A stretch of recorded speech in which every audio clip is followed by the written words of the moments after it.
বন্ধুরা, আজকের মার্কেট এক্সপেক্টেডই ছিল যে ডাউন যাবে, কারণ শুক্রবার দিন মার্কেটে Nasdaq company, Nasdaq 100, Dow Jones, S&P 50, S&P 5000, S&P 100, Russell, এগুলো সবই ডাউন গিয়েছিল।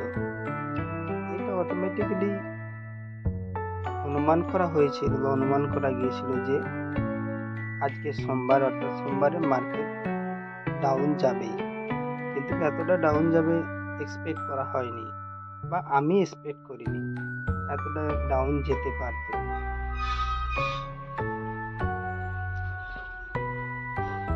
এই জন্য আজকে মার্কেট, আমাদের ভারতীয় মার্কেট দেখতে পাওয়া যাচ্ছে যে নিফটি 50 1.41, ব্যাংক নিফটি 1.59, সেন্সেক্স 1.49% পর্যন্ত ডাউন গিয়েছে।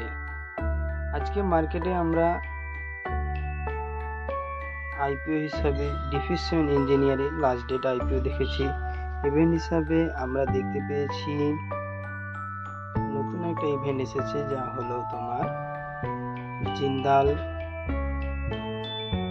জিন্দাল শ লিমিটেড, একটি মাইনিং কোম্পানি, যাহা ইভেন্টে রেখেছে বোনাস স্প্লিট রেখেছে 9 অক্টোবর পর্যন্ত 1:2, অর্থাৎ একজন এক্সিস্টিং শেয়ার হোল্ডারের কাছে 2টি শেয়ার নতুন হিসাবে ফ্রিতে পাবে।